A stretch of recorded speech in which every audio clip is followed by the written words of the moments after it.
So hello students, आ गए थे हम लोग ह्यूमन फिजियोलॉजी में। हम लोग चैप्टर पढ़ रहे थे breathing and exchange of gases. और breathing and exchange of gases में हम लोग आ गए थे ट्रांसपोर्ट ऑफ ऑक्सीजन को देख रहे थे। और ट्रांसपोर्ट ऑफ ऑक्सीजन में हम लोगों ने ऑक्सीजन हेमोग्लोबिन डिसोसिएशन कर्व देख लिया था। ये ऑक्सीजन हेमोग्लोबिन डिसोसिएशन कर्व कहाँ पाया जाता है? ये पाया जाता है टिश्यू के पास। जब ऑक्सी हेमोग्लोबिन में से ऑक्सीजन और हेमोग्लोबिन ये दोनों डिसोसिएट होते हैं, दोनों एक दूसरे से सेपरेट होते हैं, तो वहीं पर ये हमें कर्व ऑब्जर्व होता है। और इसमें हम लोगों ने डिस्कस कर लिया था कि क्या क्या वो पार्शियल प्रेशर के लेवल्स हैं जहाँ पे हमें परसेंटेज सेचुरेशन मिलता है किसका? हेमोग्लोबिन का। ये जो ग्राफ हमें मिला था ये सिग्मॉइड ग्राफ है, और ये सिग्मॉइड ग्राफ आइडियल कंडीशन पर ऑब्जर्व किया गया है। आइडियल कंडीशन मतलब जो नॉर्मली ऑक्सीजन और पार्शियल प्रेशर ऑफ ऑक्सीजन की जो नॉर्मल कंडीशन पाई जाती है, working on normal temperature and normal pressure. ठीक है, नॉर्मल पीएच आइडियल मेंटेन है, नॉर्मल टेम्परेचर आइडियल मेंटेन है, नॉर्मल प्रेशर आइडियल मेंटेन है। तो उसमें ये ग्राफ हमें मिला था। इसमें हमने देखा था कि 20% ऑफ, अगर हम बात करें 20% नहीं, P20 पर हमें 30% जो है सैचुरेशन मिलता है किसका? ऑक्सी हेमोग्लोबिन का या हेमोग्लोबिन का। ऑक्सीजन के साथ हेमोग्लोबिन का सैचुरेशन 30% मिलता है, याद रखना। 20 PO2 पर, 27 PO2 पर लगभग हमें 50% सैचुरेशन मिलता है। 50% PO2 पर हमें लगभग 84% सैचुरेशन मिलता है। 84-85% हम बोल सकते हैं। और 90% PO2 का जो लेवल है पार्शियल प्रेशर, उस पर हमें 100% सैचुरेशन मिल जाता है। तो ये हमें एक आइडियल कंडीशन मिलती है जिसके बारे में हमने डिस्कस किया था। हमने बोला था कि इसको कुछ ऐसे फैक्टर्स हैं जो अफेक्ट करते हैं। तो फैक्टर्स अफेक्ट करते हैं ये जानने से पहले हम देखेंगे कि हेमोग्लोबिन के साथ और कौन कौन से ऐसे रेस्पिरेटरी पिगमेंट हैं और उनका कैसा हमें सैचुरेशन मिलेगा। ठीक है, और फिर उसके बाद हम देखेंगे कि ये फैक्टर्स कैसे रिस्पॉन्सिबल होते हैं इसको अफेक्ट करने के लिए। तो हमने एक आइडियल कंडीशन में हमने ये ग्राफ लिया है, और ये हमारा आइडियल कंडीशन का जो ग्राफ है ये नॉर्मल टेम्परेचर और नॉर्मल प्रेशर पर, इसको हमने लास्ट क्लास में स्टडी किया। अब एक पॉइंट आता है, पॉइंट ये आता है कि ये तो एडल्ट हेमोग्लोबिन है, और एडल्ट हेमोग्लोबिन में हमें ये परसेंटेज, ये ग्राफ, ये कर्व, सिग्मॉइड कर्व मिलता है। What happen if we talk about foetal haemoglobin? Foetus में पाया जाने वाला हेमोग्लोबिन। और अगर हम बात करेंगे मायोग्लोबिन की, जिसके बारे में हमने लास्ट क्लास में थोड़ा सा डिस्कस किया था कि फीटस के हेमोग्लोबिन का कर्व कैसा मिलता है और उसका इसके साथ कैसा कंपैरिजन है, मायोग्लोबिन का कर्व कैसा मिलता है और उसका कंपैरिजन कैसा है। तो अगर हम स्टडी करने की कोशिश करें, सबसे पहले फीटल हेमोग्लोबिन, यहाँ पर जो हम ग्राफ देख रहे हैं ये ग्राफ है एडल्ट हेमोग्लोबिन का। फीटल हेमोग्लोबिन का ग्राफ हमें कुछ ऐसा मिलेगा। ठीक है, फीटल हेमोग्लोबिन का ग्राफ हमें कुछ ऐसा मिलेगा, ध्यान से देखेंगे।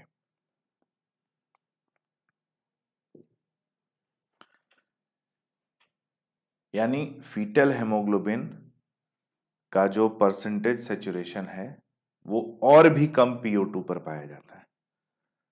सो उसका सेचुरेशन और ज्यादा फास्ट होता है, कम PO2 पर होता है यानी फास्ट होता है। तो कभी एग्जाम में ऐसा क्वेश्चन आए तो हमें ऐसा याद रखना है कि ये किसका परसेंटेज सेचुरेशन है? ये सेचुरेशन कर्व है फीटल हेमोग्लोबिन का, जो कम है एडल्ट हेमोग्लोबिन के कंपैरिजन में लो PO2 पर ही सैचुरेट हो जाता है। यानी फीटल हेमोग्लोबिन के साथ ऑक्सीजन की बाइंडिंग कैपेबिलिटी एडल्ट हेमोग्लोबिन से ज्यादा पाई जाती है, जहां पर कम पार्शियल प्रेशर के साथ भी ये सैचुरेट हो जाता है। ठीक है, ये कंपैरिजन।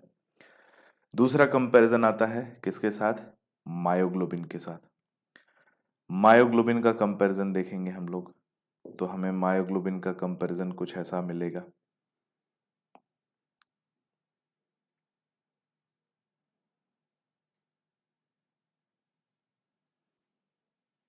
यानी मायोग्लोबिन का कंपैरिजन अगर हम देखेंगे तो मायोग्लोबिन हमें और भी कम PO2 पर सैचुरेट होते दिखेगा।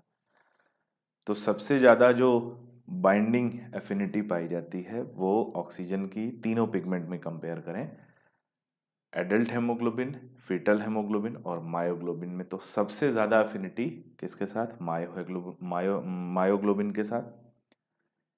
क्योंकि मायोग्लोबिन के साथ ये बहुत कम प्रेशर पर ही, बहुत कम पार्शियल प्रेशर पर ही सैचुरेट हो जाता है, और 100% सैचुरेट, लगभग 20-25%, 20-25 PO2 पर ही ये 100% तक सैचुरेट हो जाता है।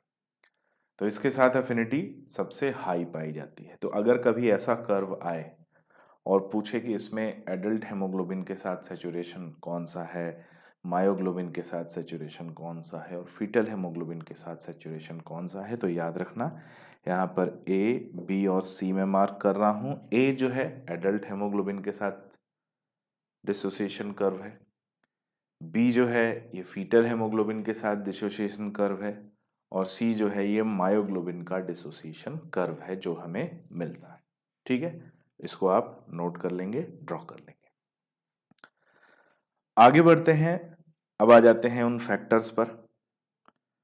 हमने बोला कौन कौन से ऐसे फैक्टर होते हैं जो इसको अफेक्ट करते हैं, और अफेक्ट करने से इस कर्वेचर में चेंज आता है, इस ग्राफ में चेंज आता है, और किस तरह का चेंज हम ऑब्जर्व करते हैं। ठीक है, बहुत ध्यान से देखेंगे किस तरह का चेंज ऑब्जर्व करते हैं। सबसे पहले हम बात करेंगे कौन कौन से ऐसे फैक्टर हैं जो चेंजेस लाते हैं। तो PO2, H+ आयन और टेम्परेचर, मैंने तीसरा बताया था, सॉरी, PCO2, H+ आयन और टेम्परेचर। ठीक है, तीन फैक्टर हैं जो चेंजेस लाते हैं। सो नोट करेंगे कौन कौन से फैक्टर हैं। PCO2,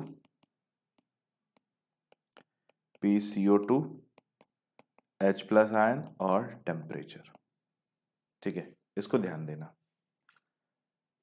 इन तीनों पॉइंट को ध्यान देना, क्योंकि इससे बहुत सारे क्वेश्चन बनते हैं। तीन पॉइंट हैं ये, कि जो आइडियल ऑक्सीजन का जो डिसोसिएशन कर्व है, जिसमें हेमोग्लोबिन का सैचुरेशन जो है वो डिसोसिएट होता है, ऑक्सी हेमोग्लोबिन डिसोसिएट होता है, वो कर्व किससे अफेक्ट होता है? PCO2 से अफेक्ट होता है, H+ आयन से अफेक्ट होता है और टेम्परेचर से अफेक्ट होता है। अगर कभी ऐसा हो, दो कंडीशन ध्यान से सुनिएगा, अगर कभी ऐसा हो कि बॉडी में PCO2 बढ़ने लगे, PCO2 बढ़ने लगे, H+ आयन भी बढ़ने लगे, यानी क्या होने लगे? pH कम होने लगे। H+ आयन बढ़ेगा यानी pH कम होने लगेगा। कभी भी ऐसा हो PCO2 बढ़े या H+ आयन बढ़े या टेम्परेचर बढ़े, टेम्परेचर इंक्रीज हो, जब ये तीनों बढ़ते हैं तो ये जो ग्राफ है, ठीक है, कौन सा ग्राफ है? जो ऑक्सीजन डिसोसिएशन कर्व का ग्राफ है, ये किधर शिफ्ट होता है? It shift towards right side. ठीक है, ये ग्राफ राइट साइड पे शिफ्ट होने लगेगा, और राइट साइड पे शिफ्ट होने का मतलब है कुछ ऐसा हो जाएगा। ठीक है, राइट साइड पे शिफ्ट होने का मतलब है ये कुछ ऐसा हो जाएगा, यानी और ज्यादा PO2 पर ये डिसोसिएट होगा। ठीक है, it require high PO2 for dissociation of haemoglobin. और ये तीनों यदि कम हो जाए, कम हो जाए मतलब अगर CO2 या बोला जाए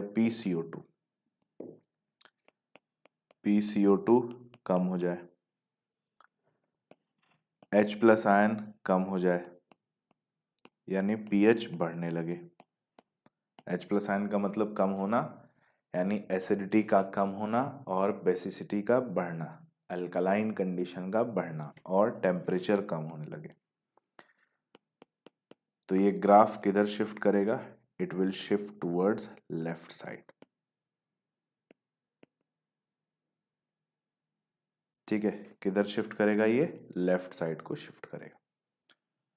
तो दो बातें ध्यान में रखनी है कि इनसे क्वेश्चन आते हैं कि H प्लस आयन बढ़ेगा तो किधर शिफ्ट करेगा, एसिडिटी बढ़ेगी तो किधर शिफ्ट करेगी। अब सोचो, मोर देन 8 टाइप्स के क्वेश्चन बन सकते हैं।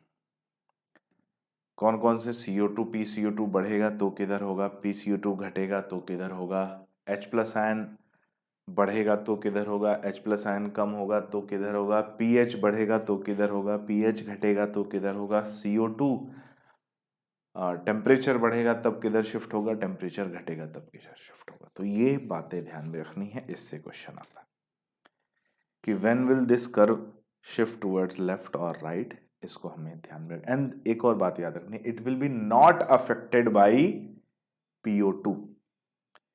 ये कर्व जो है इसका डिसोसिएशन PO2 से अफेक्ट नहीं होता है, इस बात को ध्यान में रखना। PO2 से ये कर्व अफेक्ट नहीं होता है, PO2 से गैस एक्सचेंज अफेक्ट होता है, ये डिसोसिएशन अफेक्ट नहीं होता है। ठीक है, याद रखना इसको। अफेक्ट करने वाले 3 factor PCO2, H plus ion और टेम्परेचर। पूछा जाता है कब कौन किस में जो है, कब को ये राइट साइड शिफ्ट करेगा और कब ये लेफ्ट साइड शिफ्ट करेगा, किसके इंक्रीज होने से और किसके डिक्रीज होने। ठीक है, उम्मीद है ये पॉइंट आपको समझ में आया होगा। नेक्स्ट आगे बढ़ेंगे तो हम जाएंगे किसके पास? CO2 के ट्रांसपोर्ट के पास, और हम ट्रांसपोर्ट ऑफ CO2 को डिस्कस करेंगे। CO2 के ट्रांसपोर्ट में एक पॉइंट हम लोग नोट करके चलते हैं अपनी तरफ से। CO2 के ट्रांसपोर्ट को डिस्कस करेंगे। CO2 ट्रांसपोर्ट समझो, CO2 का ट्रांसपोर्ट प्लाज्मा से भी होता है और RBC से भी होता है। हालांकि RBC में इसकी वैल्यू जो है ना वेरी करती है, लेकिन NCERT ने उसे आइडियल माना है तो हम उसी को मानकर चलेंगे। प्लाज्मा से कितना?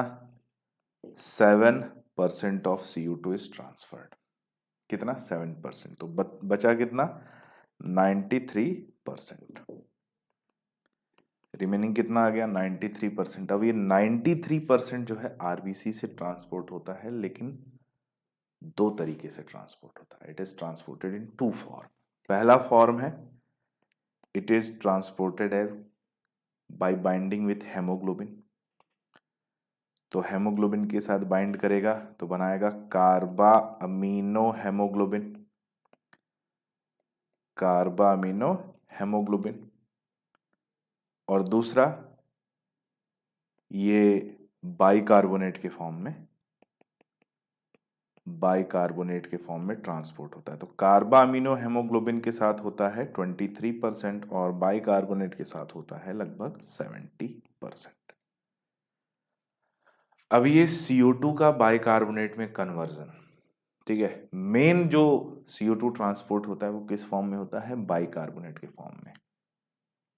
सेकेंड हाईएस्ट कार्बा अमीनो हेमोग्लोबिन के फॉर्म में, और थर्ड हाईएस्ट होता है किसके? प्लाज्मा के फॉर्म में। प्लाज्मा के साथ CO2 डिसॉल्व होकर ट्रांसपोर्ट होता है। ये हमें वैल्यू याद रखनी है, ये वैल्यू पूछी जाती है और क्वेश्चन आया भी हुआ है पिछले 10 साल में। इस वैल्यू से लगभग 2 बार क्वेश्चन आए हुए हैं। तो मिनिमम 2 बार आए हुए हैं, एक बार एक्स्ट्रा भी है, 3 बार आए हुए हैं। ठीक है, और 2 से 3 बार ये क्वेश्चन आया हुआ है, तो ये पूछा जाता है, इसको ध्यान में रखना है। आगे बढ़ेंगे हम लोग, बात करेंगे कि ये कन्वर्जन या ये जो ट्रांसपोर्ट हो रहा है ये होता कैसे। थोड़ा सा इंपॉर्टेंट है, इम्पॉर्टेंट है तो देखेंगे सबसे पहले कैसे हो रहा है। CO2 ट्रांसपोर्ट की बात करेंगे as carbonic acid. Carbonic acid जो प्लाज्मा में डिसॉल्व होता है, तो कार्बोनिक एसिड 7% ऑफ CO2 जो प्लाज्मा में डिसॉल्व होता है, it is transported in dissolve state as carbonic acid through plasma. Plasma में कार्बोनिक एसिड में फॉर्म होता है और कार्बोनिक एसिड के फॉर्म में वो ट्रांसपोर्ट होता है। कितना? 7%। दूसरा बात करते हैं कार्बा amino haemoglobin. Carbamino haemoglobin हो गया 20 से 25%, हमने बोला 23% आइडियल मान के चलते हैं। CO2 is transported by haemoglobin as carbamino haemoglobin when PCO2 is high and PO2 is low in the tissue।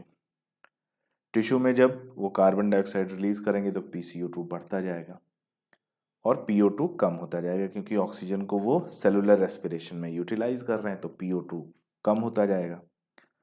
सो जब टिश्यूज में PCO2 ज्यादा हो और PO2 लो हो, सो मोर बाइंडिंग ऑफ CO2 ऑकर, तो CO2 की ज्यादा बाइंडिंग होती है हेमोग्लोबिन के साथ। And when the PCO2 is low and PO2 is high in alveoli, dissociation of CO2 from carbamino haemoglobin takes place. So tissue में PCO2 ज्यादा होगा और PO2 कम होगा, तो कार्बन डाइऑक्साइड और हेमोग्लोबिन मिलकर कार्बा अमीनो हेमोग्लोबिन बनाएंगे। एल्विलाई में जाएगा जहां पे PO2 ज्यादा होगा, PCO2 कम होगा, वहां पे कार्बा अमीनो हेमोग्लोबिन ब्रेक होके कार्बन डाइऑक्साइड अलग हो जाएगा और हेमोग्लोबिन अलग हो जाएगा। तो टिश्यूज में और लंग्स में CO2 के बाइंड होने और CO2 के अलग होने के लिए अलग अलग फैक्टर रिस्पॉन्सिबल होते हैं। हमें मालूम है कि जो फैक्टर O2 की बाइंडिंग कराते हैं वही CO2 का डिसोसिएशन कराते हैं, यानी कार्बा अमीनो हेमोग्लोबिन को ब्रेक कराते हैं। कहाँ? लंग्स में। और एल्विलाई में जो फैक्टर CO2 का बाइंडिंग कराते हैं वही फैक्टर O2 का डिसोसिएशन कराते हैं। कहाँ? टिश्यू के पास। ठीक है, ये 2 पॉइंट को याद रखना। आगे हम लोग बात करेंगे थर्ड जो फैक्टर है। थर्ड फैक्टर हमने बोला एज बाइकार्बोनेट। सो बाइकार्बोनेट के फॉर्म में हेमोग्लोबिन, बाइकार्बोनेट के फॉर्म में CO2 का ट्रांसपोर्ट मैक्सिमम परसेंटेज में होता है और वो कितना होता है? 70%। So about 70% of CO2 RBC and plasma contain enzyme, यानी बाइकार्बोनेट के फॉर्म में होता है। सो RBC और प्लाज्मा में एंजाइम पाया जाता है जिसे बोलते हैं कार्बोनिक एनहाइड्रेज, और ये कार्बोनिक एनहाइड्रेज किसको फैसिलिटेट करता है? ये फैसिलिटेट करता है CO2 के ट्रांसपोर्ट को। अब ये CO2 का ट्रांसपोर्ट होता कैसे है, इस बात को हम लोग समझेंगे। ठीक है, इस बात को समझेंगे, यानी ये जब CO2 बाइकार्बोनेट में कन्वर्ट हो रहा है और कन्वर्ट होके इसका जो ट्रांसपोर्ट हो रहा है, ये बहुत इंपॉर्टेंट पॉइंट है कॉन्सेप्ट बनाने के लिए भी। और जब कभी क्वेश्चन NCERT से थोड़ा बाहर आ जाए तो इससे आने की उम्मीदें रहती हैं बहुत, क्योंकि CO2 का one of the main transport mode है, तो इसलिए इससे आने की चांसेस जो है वो ज्यादा रहती हैं क्वेश्चन के। देखते हैं कैसे होता है, और देखने और समझने के लिए हमें एक डायग्राम को समझना पड़ेगा। ठीक है, डायग्राम को कैसे समझना पड़ेगा? हम बात करेंगे इस हमारी जो सीरीज है, इस सीरीज में हम लोग बात करेंगे किसकी? हम बात करेंगे जो गैस एक्सचेंज हो रहा है कहाँ पर? एल्वियोलाई में। और जो गैस एक्सचेंज हो रहा है कहाँ पर? टिश्यू में। वहां पर CO2 का ट्रांसपोर्ट कैसे अफेक्ट होता है, इसको हमें डिस्कस करना है। ठीक है, तो हम पहले लेंगे किसको? पहले हम लोग लेंगे एल्वियोलाई में ट्रांसपोर्ट। ठीक है, एल्वियोलाई में ट्रांसपोर्ट, और फिर हम लोग देखेंगे टिश्यू के पास ट्रांसपोर्ट, CO2 का ट्रांसपोर्ट कैसे होता है और किन बातों पे हमें ध्यान देना। ठीक है, सबसे पहले हम लोग बात करेंगे किसकी? हम लोग बात करते हैं एल्वियोलाई या लंग्स में ट्रांसपोर्ट हो रहा है। तो यहां पर हम क्या कर लेते हैं, मान लो ये एल्वियोलाई है। ठीक है, ये एल्वियोलाई है और इधर पे हमें RBC की भी जरूरत है ना? तो हम क्या करेंगे, एक RBC भी बना लेंगे भाई। यहाँ पे हमें क्या चाहिए? एक RBC चाहिए।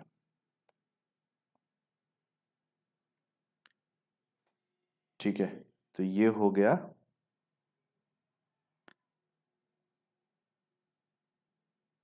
ये एल्वियोलाई है और ये RBC है। हम यहाँ पे नाम दे देते हैं, क्या है? एल्वियोलाई।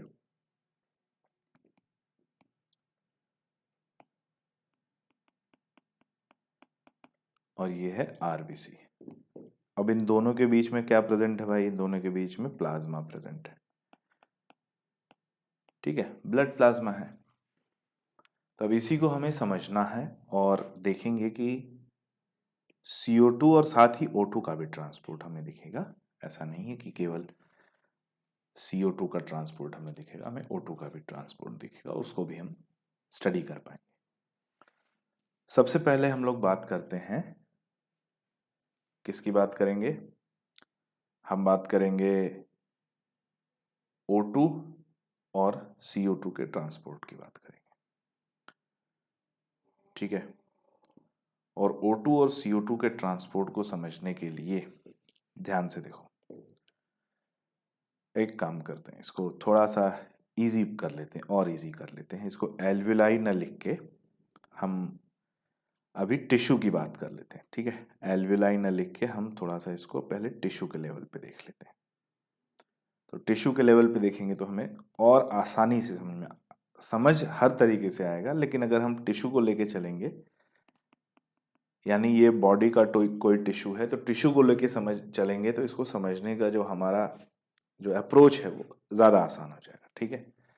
जैसे हम ABCD पढ़ते हैं, तो ABCD को हम A से लेके BCD Z तक पढ़ते हैं, पढ़ने को हम Z से उल्टा भी चल सकते हैं, लेकिन हम लोग ABCD पे बात करते हैं क्योंकि उससे हमारे अप्रोचेस ईजी हो जाते हैं। तो यहाँ पर हम इसको थोड़ा सा आसान बनाने के लिए, इससे कोई फर्क पड़ेगा नहीं, बस इसको समझने का जो नज़रिया है ना, जो हमारा टेम्परामेंट है वो बिल्डअप हो जाएगा।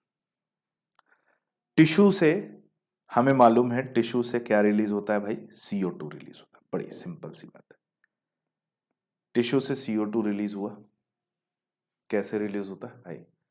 सेलुलर रेस्पिरेशन सेल्स परफॉर्म करती हैं और सेलुलर रेस्पिरेशन में ये कार्बन डाइऑक्साइड रिलीज करते हैं। तो टिश्यू जो है कार्बन डाइऑक्साइड रिलीज करते हैं, वो कार्बन डाइऑक्साइड आता है प्लाज्मा में, ठीक है। बहुत इंपॉर्टेंट पॉइंट है ये, प्लाज्मा में आया। प्लाज्मा में आने के बाद ये CO2 पहुंच जाता है RBC के अंदर, ठीक है। कहाँ पहुंच जाता है? RBC के अंदर। हम थोड़ा सा यहां पर इसे पहुंचा दे रहे हैं जिससे कि हमें स्पेस मिल जाएगा कुछ पॉइंट्स को नोट करने के लिए। तो टिश्यू से CO2 रिलीज हो गया, CO2 प्लाज्मा में गया, प्लाज्मा से ये CO2 RBC में गया। RBC में जाने के बाद ये CO2 दो ग्रुप में डिवाइड हो जाते हैं, ठीक है। कितने ग्रुप में डिवाइड हो जाते हैं? दो ग्रुप में डिवाइड हो जाते हैं। ध्यान से देखना, RBC के अंदर गया, ये दो ग्रुप में डिवाइड हो गया,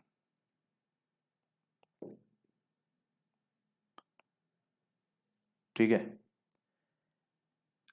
अब दो ग्रुप कैसे हैं यहां पे देखो, हम बस इसको लिख रहे हैं CO2 और CO2। अब ये RBC जो है ये टिश्यू में आया है, कहां से आया है? ये लंग से आया है, और लंग से आया है तो ये क्या लेके आया है? ऑक्सीजन लेके आया। और ऑक्सीजन किस फॉर्म में? ऑक्सी हेमोग्लोबिन के फॉर्म में,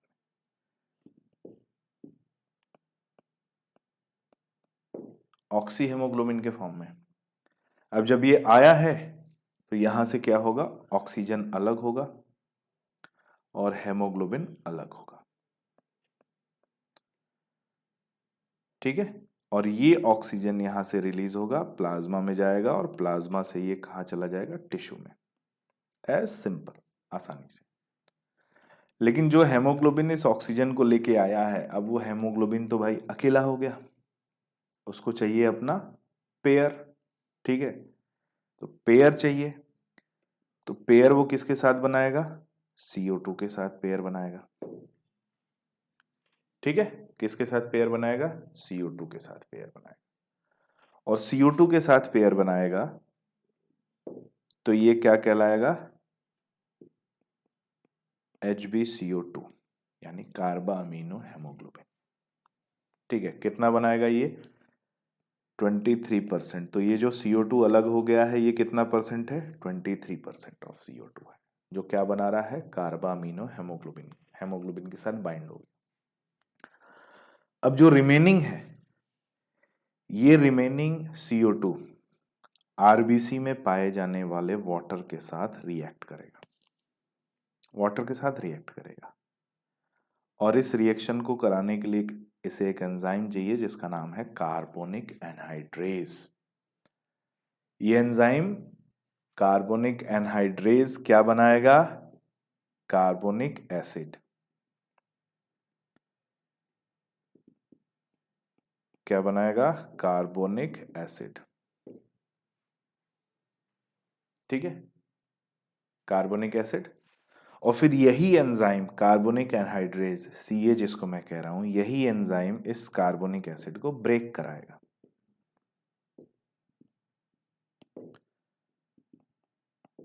ठीक है, तो ये जो एंजाइम है फॉर्मेशन भी करा रहा है, उसका ब्रेकडाउन भी करा रहा है, दोनों में पार्टिसिपेट कर रहा है। और ब्रेकडाउन कराएगा, सो ब्रेकडाउन के बाद ये दो पार्ट में टूट जाएगा, एक H+ और एक बाइकार्बोनेट। अभी H+ जाके कार्बामिनो हेमोग्लोबिन के साथ बाइंड कर जाएगा। ठीक है, ये H+ जाके कार्बामिनो हेमोग्लोबिन के साथ बाइंड कर जाएगा।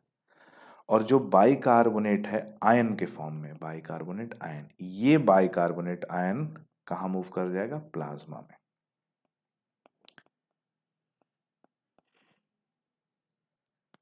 ठीक है, कहां मूव कर जाएगा? प्लाज्मा में। अब इसके प्लाज्मा में मूव करने की वजह से प्लाज्मा और आरबीसी दोनों के पीएच में चेंज होने लगेगा, और उस चेंज को अवॉइड करने के लिए, वो चेंज ना हो, क्लोरीन मूव कर जाएगा प्लाज्मा से आरबीसी के अंदर। किसके एक्सचेंज में मूव करेगा? बाइकार्बोनेट। बाइकार्बोनेट बाहर आया, क्लोरीन अंदर गया। इसी को बोलते हैं क्लोराइड शिफ्ट मैकेनिज्म या हैमबर्गर फिनोमेना। ठीक है, क्लोराइड शिफ्ट मैकेनिज्म या हैमबर्गर फिनोमेना। ठीक है, याद रखना इसको। अब एक और बात आ जाती है कि जो ऑक्सी हेमोग्लोबिन था, ठीक है, ऑक्सी हेमोग्लोबिन यहां पर एक बहुत इंपॉर्टेंट रोल प्ले करेगा, जिसको हम आगे देखेंगे। तो पहले हमने बात करी कि टिश्यू के लेवल पे क्या होगा, CO2 के ट्रांसपोर्ट में बाइकार्बोनेट का फॉर्मेशन, और बाइकार्बोनेट आरबीसी से प्लाज्मा में मूव करेगा, जिसके एक्सचेंज में प्लाज्मा से क्लोराइड आयन आरबीसी के अंदर जाएगा और पीएच मेंटेन रहे। ये क्लोरीन क्यों मूव कर रहा है? To maintain the ionic balance, pH balance को मेंटेन करने के लिए। ठीक है, तो याद रखना, ऑर्गन्स के अंदर या टिश्यू लेवल पे बाइकार्बोनेट आरबीसी से बाहर मूव करता है, यानी उसका इफ्लक्स होता है, और क्लोराइड आयन प्लाज्मा से आरबीसी में मूव करता है, यानी उसका इनफ्लक्स होता है। ठीक है, ये याद रखना, ये एक स्टेप है, पहला स्टेप है ये। अभी दूसरा स्टेप, अब ये जो आरबीसी है और जो प्लाज्मा है, ये ऐसे ही डीऑक्सीजनेटेड ब्लड, और ये ब्लड अभी कौन सा है? ये ऑक्सीजनेटेड ब्लड है। ये कौन सा ब्लड है? ऑक्सीजनेटेड ब्लड है। और ये कन्वर्जन कहाँ हो रहा है? टिश्यू लेवल पे हो रहा है, टिश्यू लेवल। और कौन सा ब्लड है? Oxygenated blood. अब ये किस में कन्वर्ट हो जाएगा? डीऑक्सीजनेटेड ब्लड, और डीऑक्सीजनेटेड ब्लड में कन्वर्ट हो जाएगा तो ये आरबीसी और ये प्लाज्मा इसी तरह से कहाँ पहुंचेंगे? लंग्स के पास। ठीक है, ये आरबीसी और प्लाज्मा कहाँ पहुंचेंगे? लंग्स के पास। और लंग्स के पास पहुंचेंगे तो क्या होगा, इसको देखते हैं। लंग्स के पास पहुंचेंगे तो क्या होगा? तो इसका उल्टा होगा। उल्टा मतलब कैसे, हम देखते हैं। लंग्स के पास पहुंचेगा तो कौन पहुंचेगा भाई? आरबीसी। ये आरबीसी है, और लंग्स में ये एल्विलाई। इसीलिए मैंने बोला था ना, टिश्यू को पहले लेते हैं क्योंकि समझना आसान हो जाएगा। ये एल्विलाई है,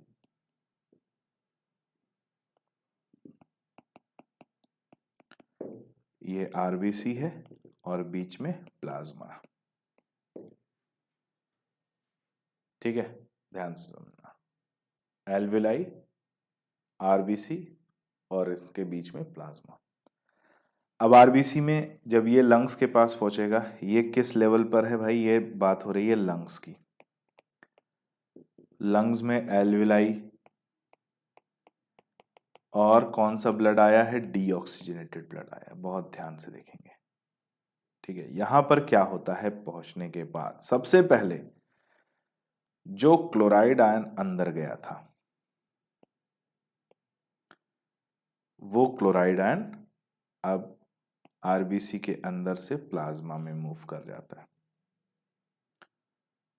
और प्लाज्मा में मूव करने की वजह से एक्सचेंज में बाइकार्बोनेट आयन जो है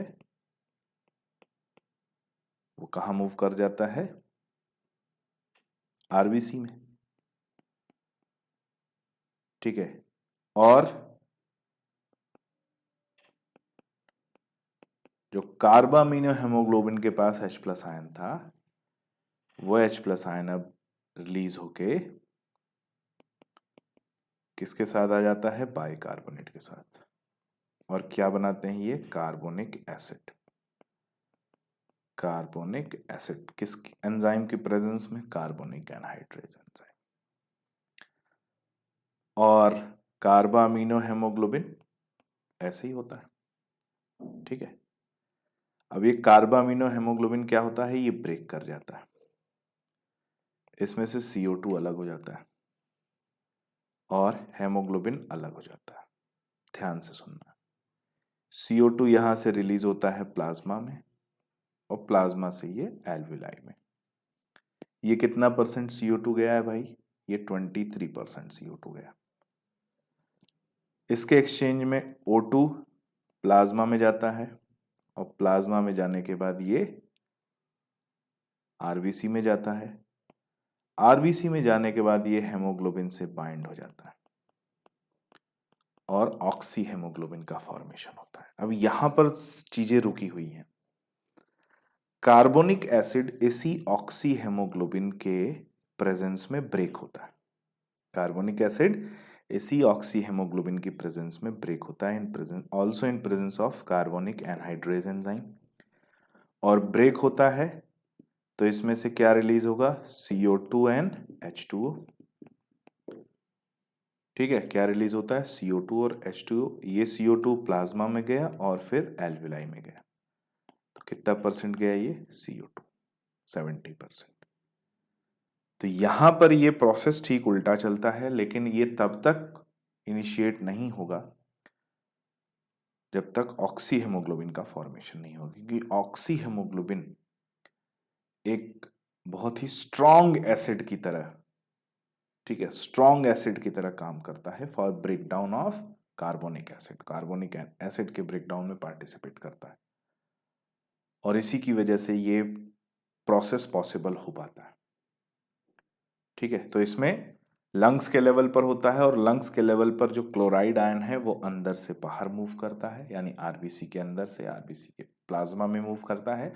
so efflux of CO, efflux of chloride ion takes place and influx of bicarbonate ion takes place. और ऐसे ये CO2 का ट्रांसपोर्ट दोनों लेवल पर होता है, टिश्यू लेवल पर भी और लंग्स के लेवल पर भी। ठीक है। उम्मीद है ये पॉइंट आपको समझ में आएंगे। इनको एक बार और आप रिवाइज कर लेना। सो यही पॉइंट आ जाता है at the tissue site. Tissue site पे क्या होगा? PCO2 is high due to catabolism. Tissue के लेवल पे PCO2 हाई है। अगर हम देखें तो टिश्यू के लेवल पे क्या है? PCO2 हाई है और PO2 कम है, PO2 लो है। ठीक है। लंग्स के एल्विलाई के लेवल पे देखेंगे तो PO2 हाई है और PCO2 कम है। ये एडिशनल पॉइंट्स ये हर जगह लगभग एक जैसे रहते हैं इन पे। So at the tissue side PCO2 is high due to catabolism, so CO2 diffuses into the blood and form bicarbonate and H+। अब आपको समझ में आ गया कि बाइकार्बोनेट कैसे फॉर्म होगा। क्लोराइड शिफ्ट मैकेनिज्म रन करेगा, जिसे हैम्बर्गर फिनोमिना भी कहते हैं। ठीक है। क्या कहते हैं? Hamburger phenomena. तो ये बहुत इंपॉर्टेंट पॉइंट हो जाता है। दूसरा CO2 ट्रांसपोर्ट में बात करेंगे। सो एट द एल्वुलर लेवल यानी लंग्स के अंदर इसका अपोजिट होगा, जहां PO2 ज्यादा होगा PCO2 कम होगा। और PCO2 कम होगा तो यहाँ पे formation of CO2 and H2O पाया जाएगा, और chloride shift mechanism opposite run करेगा, जो प्रोसेस अभी हमने देखा है। और बात आ जाती है every 4 ml of deoxygenated blood deliver about 4 ml of CO2 to the alveoli। तो ये भी याद रखना है कि 100 ml ब्लड जो 20 ml ऑक्सीजन ले जाता था, अगर CO2 की बात करेंगे तो 100 ml blood 4 ml CO2 transport करेगा। ठीक है। ध्यान में रखना इसको।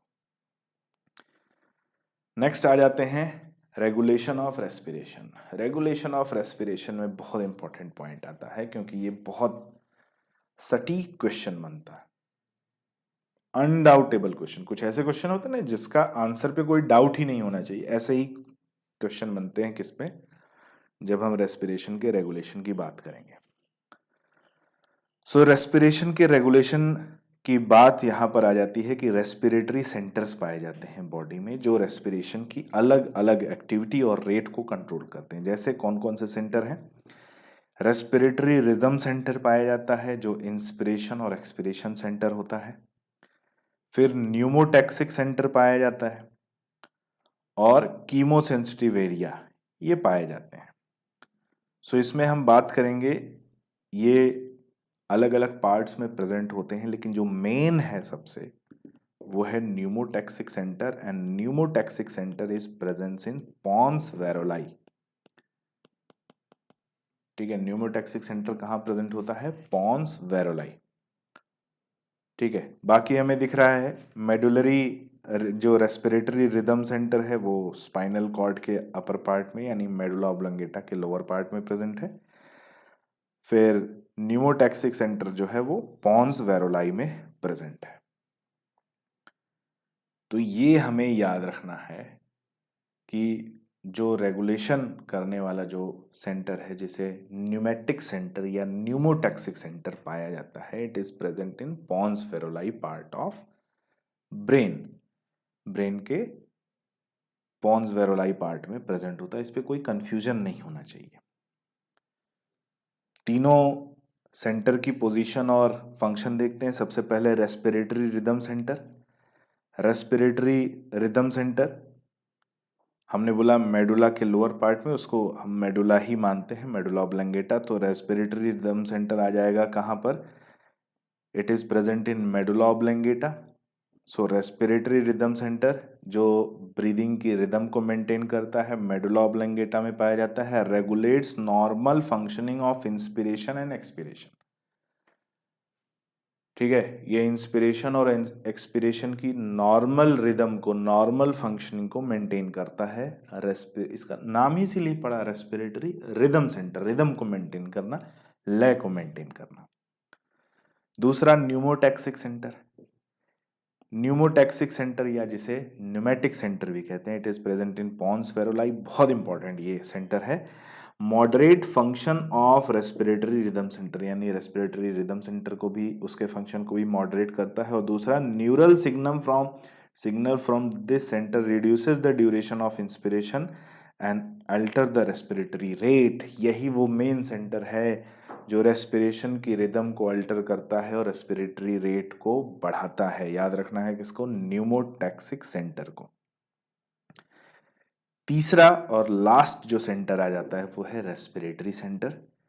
It is present adjacent to respiratory rhythm centre. ये भी मेडुला ऑब्लंगेटा में रेस्पिरेटरी रिदम सेंटर के एडजेसेंट प्रेजेंट होता है। क्या करता है? increases in the concentration of CO2 and H plus activate this center, which in turn signal the rhythm center. Receptor in of aortic arch and carotid artery also recognize changes of CO2 and H plus. तो aorta और carotid artery में aortic bodies और carotid bodies पाई जाती हैं। इनको हम detail में circulation में देखेंगे, वहाँ पर बहुत ज़्यादा डिटेल इनकी आएगी। यहाँ पर हम बस नाम नोट करेंगे कि aorta और जो हमारी कैरोटिड आर्टरी है उनमें कुछ सेंसिटिव स्ट्रक्चर्स प्रेजेंट होते हैं, जिन्हें आर्टिक बॉडीज या कैरोटिड बॉडीज कहते हैं। और वो हमारा ब्लड प्रेशर, ब्लड का केमिकल कंपोजिशन, ब्लड में H प्लस आयन कितना है, CO2 आयन, वो हर मिनट हर समय उसको मेंटेन करते रहते हैं। कौन? आर्टिक सेंटर और carotid centre. And they require the necessary signal to the rhythm centre. ये नेसेसरी सिग्नल जो है रिदम सेंटर को प्रोवाइड करते हैं। ठीक है, तो याद रखना है रेगुलेशन ऑफ रेस्पिरेशन। नेक्स्ट आ जाते हैं डिसऑर्डर्स पे, और ये हम लोग डिस्कस करेंगे नेक्स्ट क्लास में। ठीक है, तो आज की क्लास बच्चों एक बार और रिवाइज कर लेना, क्योंकि ये क्लोराइड शिफ्ट मैकेनिज्म और हैमबर्गर फिनोमिना से CO2 के ट्रांसपोर्ट से क्वेश्चन आते हैं और पूछे भी जाते हैं, और बड़े इंपॉर्टेंट क्वेश्चन आते हैं जो बच्चों से बनते भी हैं। ठीक है, सो मिलते हैं नेक्स्ट क्लास में। आगे हम डिसऑर्डर्स को डिस्कस करेंगे। तब तक के लिए goodbye, take care and thank you.